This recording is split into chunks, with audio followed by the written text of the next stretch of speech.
We were supposed to stay at my parent-in-law's house for a few nights during the new year. The three of us, my husband, my daughter, and myself. But I was suddenly called to come into the office right then because I had been taken ill for a whole month and I sadly couldn't go. I asked my husband to go alone with our daughter, and he graciously accepted, assuring me that they would have a great time. But when I called my daughter during a break at work on the day they were scheduled to leave, she told me something so shocking and completely unexpected. She told me that she was at home alone. I called my in-laws to try to get some more information before rushing home, and I found something in the house that changed everything. I looked at it fearfully, and there it was. This is the story of how my husband did the unthinkable, leaving his own daughter at home alone in the process, and how his family and I worked together to give him the consequences he deserved for his heinous actions. My name is Florence, and I'm 40 years old. I used to live with my husband Bryden and my daughter Mindy. Bryden is a domineering man by nature and has a strong stereotype that women are all supposed to do all the housework. The most probable cause of this mentality is Bianca, my mother-in-law. Bryden is her only son, and because she spoiled him rotten as he grew up, it's only natural he became arrogant and selfish. However, those traits of his basically a backwater. Usually, Bryden is a very kind man, and oftentimes, the worst I feel about him is that he's a little bit out of character, but these little quirks of his were never enough to cause problems in our life together. Although I did mention he was domineering, he was still a great husband in the sense that he didn't deny me my own existence, so to speak. He just didn't do any of the housework, and that was it. And frankly, I didn't think that would be a problem when we got married. And since I was good at housework myself, I felt that I was more grateful to him for being someone unwilling to help out.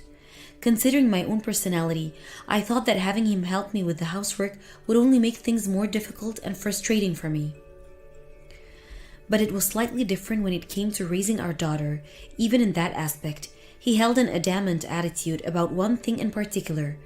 As a woman, taking care of a child is all your responsibility, and I, as a man, shouldn't have to do anything. Given the relationship he would have with his daughter, I want him to participate in parenting and have a strong connection as father and daughter. I have my own dad to thank for that. I have many memories of him playing with me when I was very young, and because of that, we're still very close. That's the kind of parent-child relationship I want for them. But Brighton didn't seem to think the same way, and for example, when I asked him to change a diaper.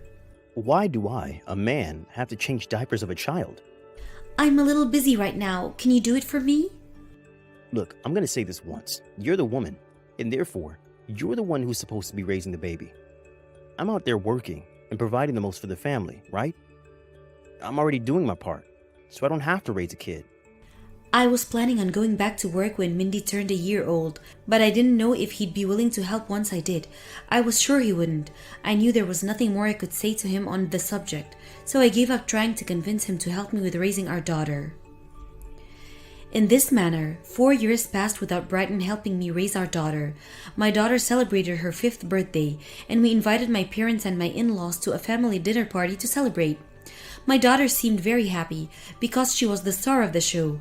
My in-laws paid for the kimono, photos, etc., instead of giving her a congratulatory gift, which was very generous of them, and my own parents gave her money as congratulations. I was planning to save all of it in the bank account I'd made to provide the money for anything she wanted to do in the future, hopefully university. But Bryden asked, What are you going to do with this money? I think I'll save it in Mindy's bank book. It'll be a good contribution. Oh, I don't think you don't have to save it, honey. I want a new coat. I'll use the money she got today for buying it. That surprised me and my parents, and we fell silent for quite a long time afterwards. This is the money that we're giving to our granddaughter, son. And it's normal for you guys to use that money for her, and only for her. Wait, really? But the other day, I used the money in that account to go shopping. I bought a snowboard. My favorite brand came out with a new limited edition design. It was perfect because my old snowboard finally bit the dust last session. But I didn't have any money, so I had to use some of Mindy's money. He was actually laughing as he said so. I was so surprised that I couldn't speak. Then I heard a thump on the table. It came from Fletcher, my father-in-law. I did mention Brighton was spoiled by his mother, but he was anything but spoiled by his father. He wasn't afraid of his mother-in-law. In fact, he was a complete mama's boy, but he was scared shitless of his father. He wouldn't tell me the answer no matter how many times I asked him why. But when Fletcher was in the vicinity, he was a lot quieter than usual, and he helped me and Bianca as though his ideas of woman's role in the house never existed in the first place. So when he sensed that Fletcher was angry with him, he trembled. You're messing with other people's money again, eh, boy? You've been touching your own daughter's money, no less. Again? I asked him what he meant by that, and he gave a very good answer. That's right. You don't know about this one, do you? This troublesome badger took the money out of my paycheck bag and bought himself one of those damn video games. He could have bought it with his New Year's money, but I guess he thought it was stupid that his mother was in charge of his New Year's present. And he told me how it happened. Don't talk about it, please. Fletcher's anger didn't simmer down even after Brighton seemed genuinely apologetic about that particular incident. So you haven't changed as a human being at all since then, have you? Stupid bullshit. He proceeded to get up, stride over to where his son sat, and grabbed by the collar. We were celebrating Mindy's 5th birthday right on that day, and I knew it was a bad idea to get into trouble here, so I did my best to stop him. I couldn't keep him from disciplining Brighton by myself, so Bianca and my own dad stepped in to help subdue him, and the situation was settled right then and there, but the atmosphere was no longer one of the celebrations. But instead of bitter awkwardness, the dinner party was cancelled, and we decided to go back home. Mindy was so scared about what she had just witnessed, so much so that she looked down without talking at all until we got home. She fell asleep in the car, so I carefully carried her up to the room and put her to bed. And then I went back downstairs to talk about the situation with Brighton. So back me up. Why did you spend some of Mindy's savings? Why would anyone get so angry just because I bought something I wanted? What the hell is wrong with you, Dad? You don't understand why he's angry with you, or why I'm also angry with you? I feel genuinely disgusted by his lack of repentance. You really don't understand, do you? Mindy's savings is basically our money, or money from our parents, right? It's not like someone we don't even know is secretly depositing more money into her account, right? Who cares about who spends the money given to the family by the family? That is so stupid, Brighton. I cannot believe you'd use Mindy's savings without asking for anyone's permission. I can't believe you didn't ask me my thoughts about it. The hell? You're just as picky as Dad. A fuss like that is more than enough for me to never want to ask for your advice again. You never consult me about anything before you take action. You never think about how one of your decisions could affect us, Brighton. But look at you now, making a problem about it. Saying that I never should have bought what I was hoping to get. I'm just glad I didn't confide in you beforehand. If I had, I would be significantly less happy than I am now, so... When I heard those words, I realized he had no remorse whatsoever. This was a huge red flag for me, and it made all possibilities of future actions extremely easy. I don't trust you anymore. I want a divorce. Wait, what? A divorce? You can't be serious. There's nothing funny about it. Money is very important, even amongst the members of a family, Brighton. And anyone who takes the important responsibility lightly isn't someone I'm willing to be with. I want a divorce. No divorce, absolutely not. I'll pay you back the money I used to buy the snowboard with my next bonus. Just please, don't demand a divorce, please. By that point, I had lost all faith in him, so nothing he said resonated with me at all. However, I quickly became afraid about Mindy, and that she may feel sad and lonely in the future about losing her daddy. If it meant sacrificing even a little of my daughter's happiness, it made me pretty hesitant to divorce him. All right, you've convinced me. Promise me then. Promise you anything. You will never touch Mindy's savings again, and you must discuss matters that involve quite a bit of money with me. If you break either of those promises, I'll divorce you more quickly than you shall fall to the floor and beg for forgiveness. Okay. I won't ever do something like that again, I promise. And so the matter was peacefully settled. 4 years have passed since then, and Brighton had kept his promise for all that time. I manage our daughter's bank book, and he didn't know where it is in the house, so even if he wanted to touch it, he couldn't. Apart from that, he had been faithful with money in general. wherein if he wanted something that would cost anything more than $100, excluding regular groceries, he always asked me for it. And with every passing year, perhaps, he became satisfied with what he had, because he didn't seem to want many things anymore. And 4 years ago, when he made that promise to me, Bryden became kinder and more considerate of our daughter and began to participate a little bit in raising his daughter. We were moving in the right direction, or so I thought. Bryden and I both worked at the same company, and towards the end of every year, we were both very busy with work. We were so busy that working quite a bit of extra hours every night became the norm for perhaps 3 weeks, and we both often came home later than usual during the period of turmoil. What was strange was that he didn't used to work many extra hours, but during the last 2 years, he had been working a lot of overtime. Even during the regular year, Mindy really seemed to miss him, but it couldn't be helped because he had to work. Listen, Mindy, darling, Daddy is as hard as he can for you these days. We'll be able to spend time with him after New Year's, so do you think you can be a strong girl and patient for a few more days? Mindy nodded her head in agreement without uttering a word. A few days passed, and one day I received a phone call from Fletcher, my father-in-law. We actually hadn't seen each other ever since that incident of 4 years prior, but I kept communication between both he and his wife. Hello there, Florence, my dear. It's been a long time. How are you doing? I'm doing fine, Fletcher. It's so nice to hear your voice after, 4 years now? Yeah, 4 whole years. Time really does fly by like a damn bullet sometimes, it seems.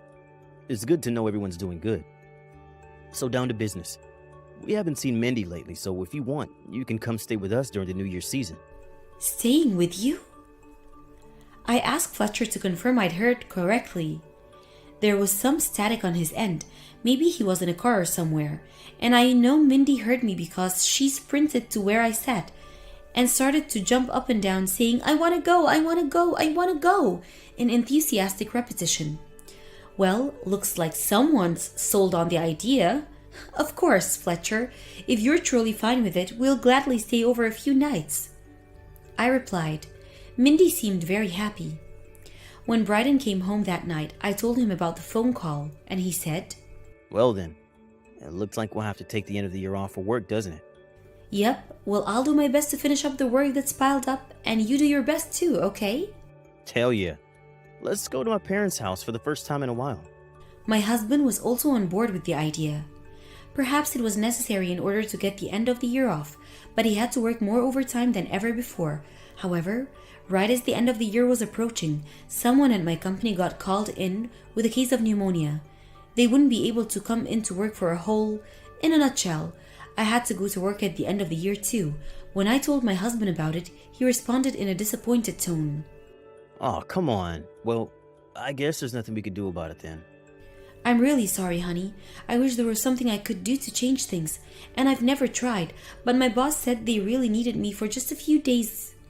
I know I'm going to be able to make it in time for the New Year countdown, but until then, I can't go with you. So can you take Mindy to your parents' place and spend a few days there? Sure thing. I'll let them know about your situation. Thank you so much. It was hard for me to tell my in-laws that I had no choice but to partially ruin our plans, so it was kind of Bryden to do it for me. On the day they were going to my in-laws' house, Mindy looked sad that I couldn't go with her, but she became hopeful to see me again right when the new year was upon us. I asked Bryden to take care of her, and I went to work. Around noon, I was wondering if they'd arrive at her grandparents' house yet, and I messaged her asking that very question. Little did I know, I was in for the shock of my life, as Mindy would reply this. I'm at home alone right now, Mommy. I couldn't comprehend it and rushed to call her. Then she elaborated. Dad said he was going somewhere and he never came back. Oh, Dad, where did you go? So you've been alone in the house ever since I went to work? Yeah, and I don't like it at all. Dad said that Grandma and Grandpa suddenly had some urgent business to do with the house and had told him not to come, so we had no choice but to stay home, and then he went with the car and I haven't seen him since. That was more than enough information to make up my mind. I told her to wait for me and that I would up a little bit of more work before going home within 2 hours. Her voice brightened a little bit when I assured her I was coming home, and after telling her I loved her, I hung up. Then I called my father-in-law. He didn't pick up at first, which made me suspect that they really were doing something with the house, but I attempted calling him again, and this time he answered the phone immediately.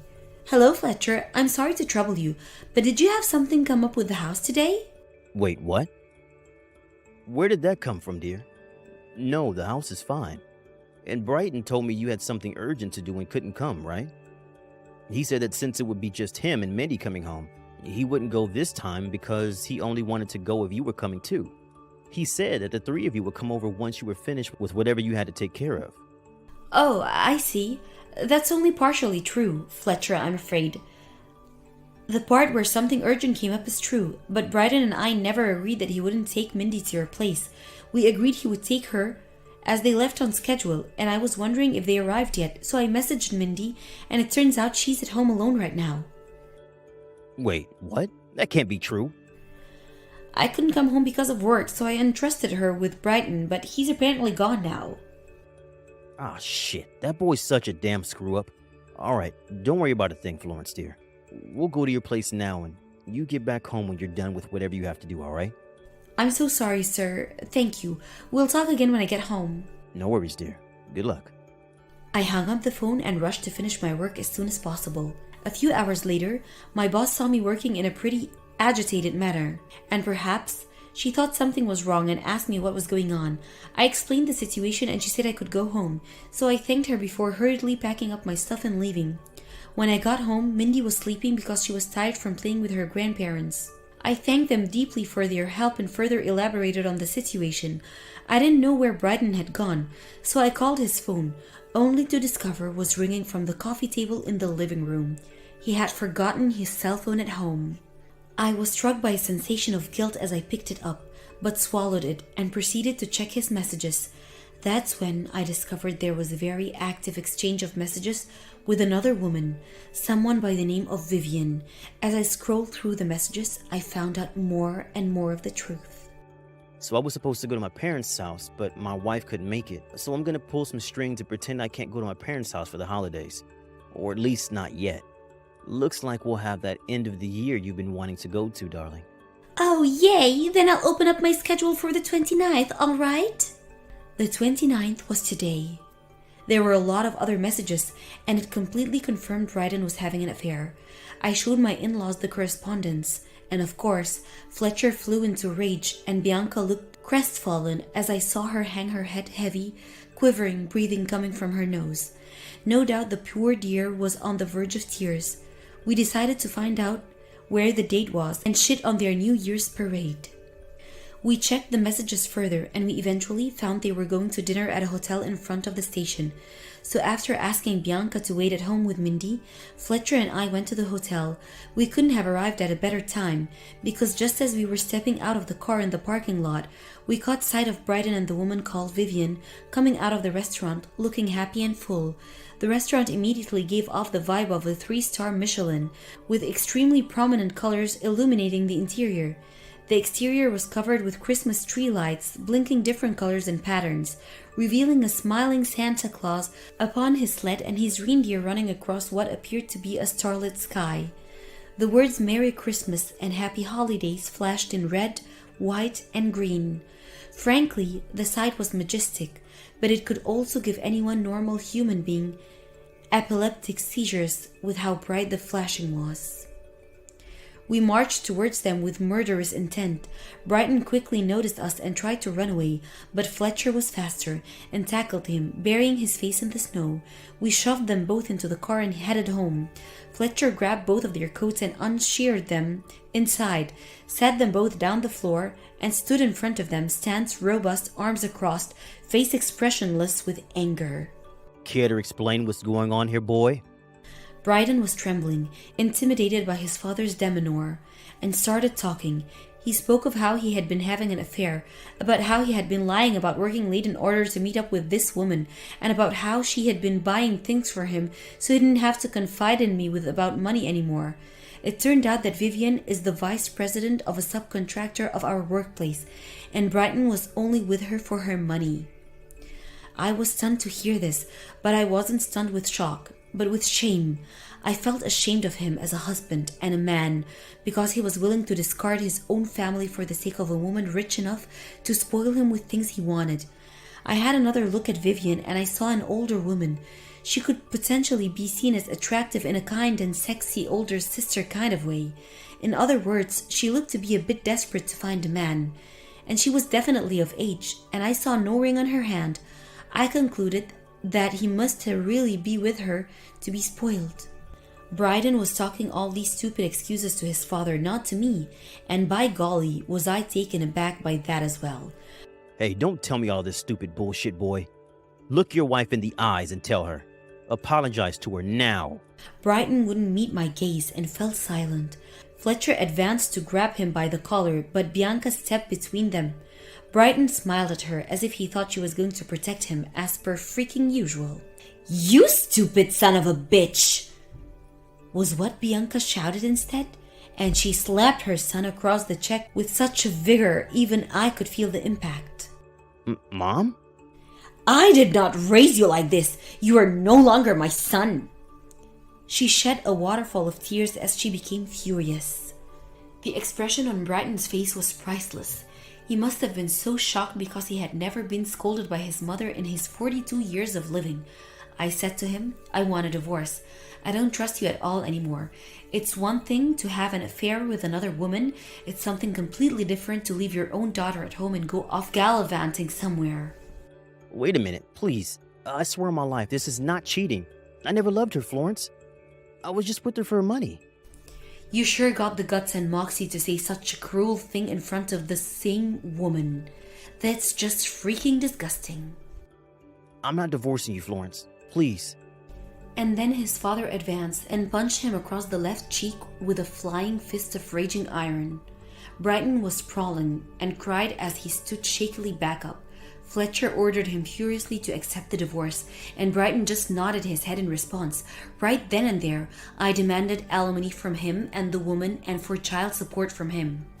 Vivian, being the privileged vice president that she was, negotiated with me, and we came to an agreement. She would pay me all what she owed me in alimony right then and there, which was 20 grand. I wouldn't tell a soul about this incident.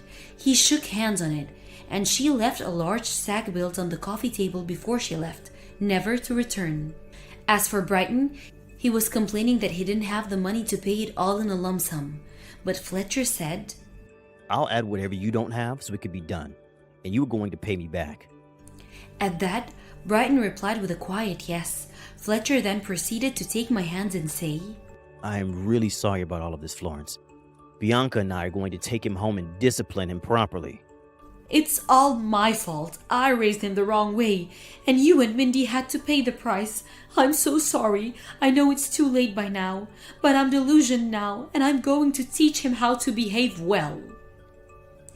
With that, my parents-in-law took their son away. A few days later, I discovered a deposit in my bank account from a source in my ex-husband's name. I'm sure Fletcher kept his word and shouldered much of the alimony Bryden owed me, but I'm sure my ex-husband is not living a happy life. I hope he will be properly disciplined by his parents and grow to be a more decent human being from now on. As for me, my daughter and I moved out of the house and into a nice apartment close to where my parents live. I kept active communication with my colleagues and my boss, all of whom are helping me to find a good compromise with overtime work so that I can spend time with my daughter. My goal from now on is to be there for my daughter as much as possible so that she won't be lonely anymore.